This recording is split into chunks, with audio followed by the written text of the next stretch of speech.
Pada zaman dahulu kala, sebuah negeri yang jauh, hidup dua orang bersaudara, Alibaba dan Qasim.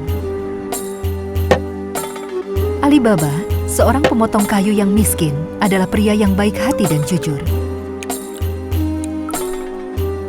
Sedangkan Qasim, kakaknya ini selalu iri dan serakah. Dia pria dengan hati yang buruk. Suatu hari saat Alibaba sedang memotong dan mengumpulkan kayu di hutan, dia melihat segerombolan penunggang kuda menuju ke arahnya. Ketakutan, dia pun memanjat ke atas pohon. Bahkan keledainya juga sangat ketakutan.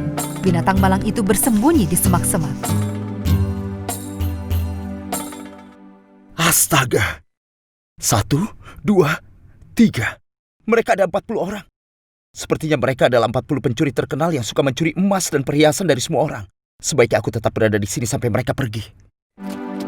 Dengan penasaran, Alibaba mulai mengawasi ke-40 pencuri itu. Pemimpin kelompok itu turun dari kudanya di depan sebuah batu besar dan berteriak. Buka, si Sam! Dengan suara gemuruh yang keras, batu besar yang berfungsi sebagai pintu terbuka dan para pria itu masuk ke dalam gua. Sebaiknya aku tidak usah turun dari pohon ini. Aku akan menunggu di sini. Mereka semua membawa tas besar. Mungkin ini adalah gua tempat mereka menyimpan hasil curian mereka. Ya Tuhan, tolonglah aku. Takut dan bingung, Alibaba tidak bergerak sama sekali dan tetap diam.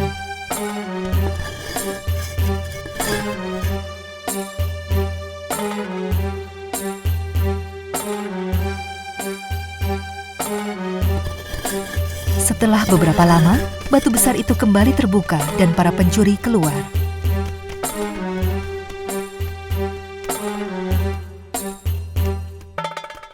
Tutup, si Sam! Para pencuri pun pergi menunggangi kuda-kuda mereka lagi. Walaupun Alibaba takut, tapi dia sangat penasaran. Dia turun dari pohon, berjalan menuju ke depan gua. Setelah dia yakin para pencuri sudah pergi jauh, dia pun mengucapkan kata ajaibnya. Buka, sesame! Dengan suara gemuruh yang keras, pintu gua itu pun terbuka. Wow! Batunya terbuka juga ketika aku bilang kata ajaib itu. Dengan perasaan ragu, Alibaba memasuki gua itu. Di dalam keadaannya sangat gelap. Sebuah jalan setapak yang sempit mengarah ke dalam gua. Setelah berjalan beberapa menit, dia tiba di sebuah ruangan terbuka. Disinilah tempat para pencuri itu menyimpan seluruh harta karun mereka. Alibaba sangat kaget dengan apa yang dia lihat. Dia tidak bisa percaya dengan apa yang dia lihat. Semua emas, perhiasan, dan uang koin yang dicuri oleh para pencuri itu ditumpuk di sana. Dia benar-benar dibuat takjub. Astaga! Jadi disinilah mereka menyimpan hasil curiannya. Ini harta karun yang sangat banyak. Hanya Tuhan yang tahu dari mana dan dari siapa mereka mencuri semua ini. Sudahlah, aku akan mengambil satu karung besar dan pergi sebelum mereka kembali.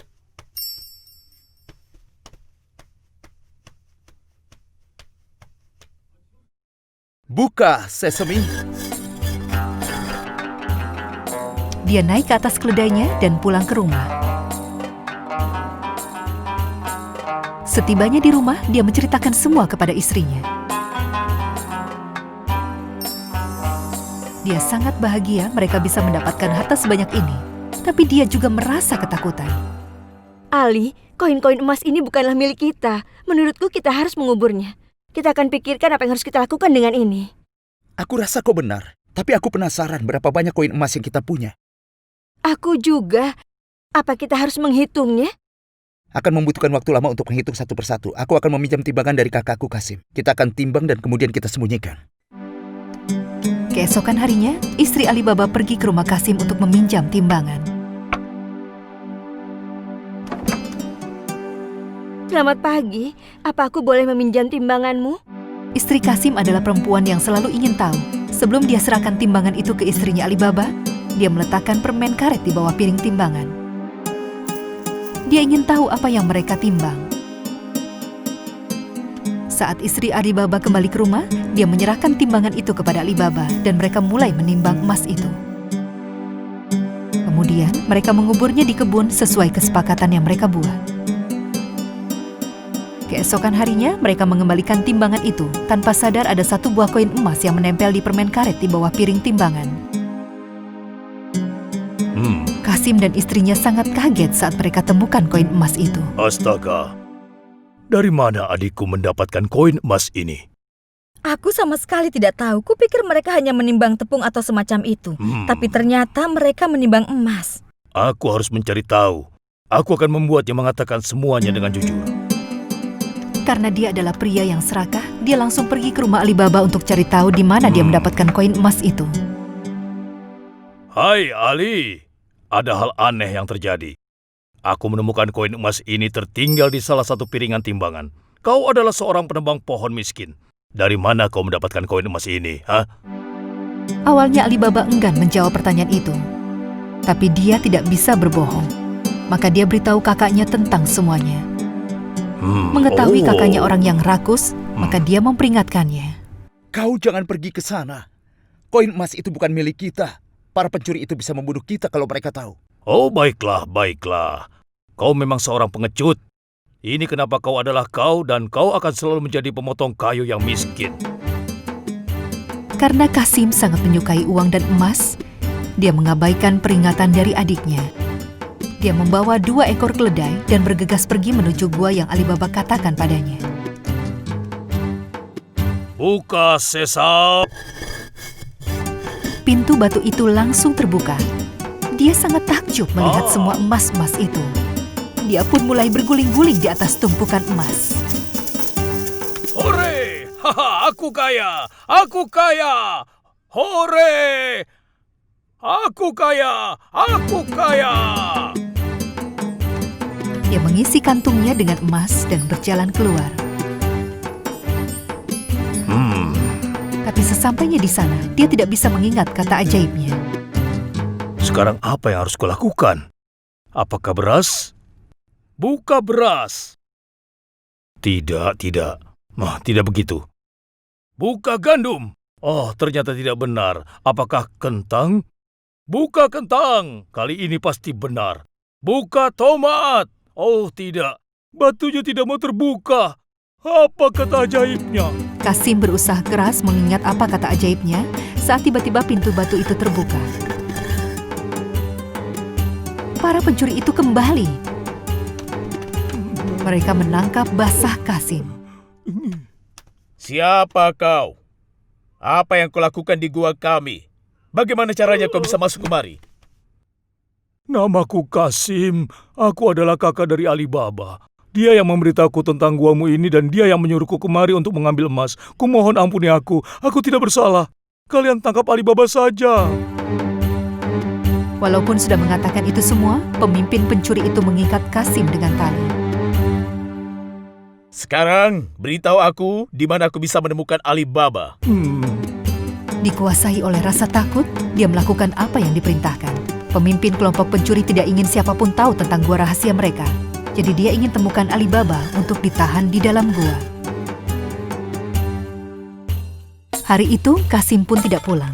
Istrinya merasa sangat khawatir. Dia pergi ke rumah Alibaba dan memberitahunya kalau Kasim belum pulang. Dia merasa sangat sedih. Alibaba memiliki kecurigaan atas apa yang terjadi. Tepat sebelum dia pergi, dia melihat ada tanda cat di pintunya. Tanda apa ini? Sepertinya aku tahu ini apa. Aku akan segera kembali. Istri Alibaba adalah perempuan yang pintar. Dia tahu kalau pencuri itu telah menandai rumah mereka. Jadi dia langsung menyusun rencana. Dia mengecat tanda di semua pintu rumah di tempat tinggalnya untuk membuat bingung kepada para pencuri itu. Malam itu, saat para pencuri datang ke tempat mereka untuk menangkap Alibaba, mereka melihat semua pintu terdapat tanda cat. Mereka tidak tahu yang mana rumah Alibaba. Semua pintunya memiliki tanda. Kita tidak akan bisa menemukan Alibaba. Kita harus kembali. Esokan harinya, pemimpin kelompok pencuri itu tahu di mana tempatnya Alibaba tinggal. Dia menyembunyikan anggotanya di dalam 40 buah tong dan mengisi tong yang keempat satu dengan minyak. Dia pun mengetuk pintu rumah Alibaba. Selamat malam. Aku adalah pedagang minyak dan aku datang dari jauh. Bisakah kau mengizinkanku bermalam di sini? Sebagai bayarannya akan kuberi 1 tong berisi minyak. Karena dia memiliki hati yang baik, Alibaba ingin membantunya, maka dia pun mengizinkannya masuk. Tentu, silakan masuk. Kami baru saja mau makan malam. Kau boleh ikut makan malam bersama dengan kami. Mereka duduk bersama di meja. Sementara Alibaba dan pimpinan perampok itu pun makan. Istri Alibaba yang pintar menaruh rasa curiga terhadap pria itu. Dia kemudian turun ke bawah dan memeriksa tong-tong itu. Apa kau ada di dalam sana? Benar, apa sudah waktunya? Kami bisa keluar sekarang? Tidak, belum. Tunggu instruksi dariku ya. Istri Alibaba tahu apa yang sedang terjadi dan bergegas menuju ke dapur. Dia merebus minyak di dalam panci dan menuangkannya ke dalam salah satu tong.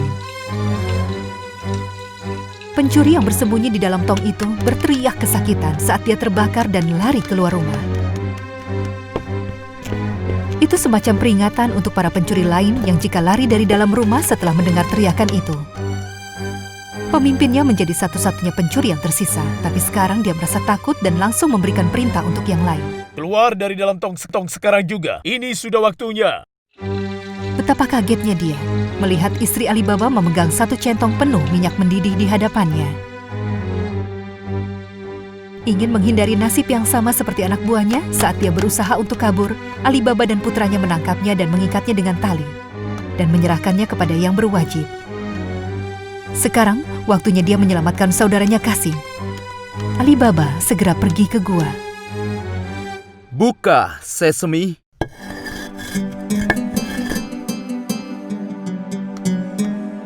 Qasim sangat gembira bisa melihat adiknya.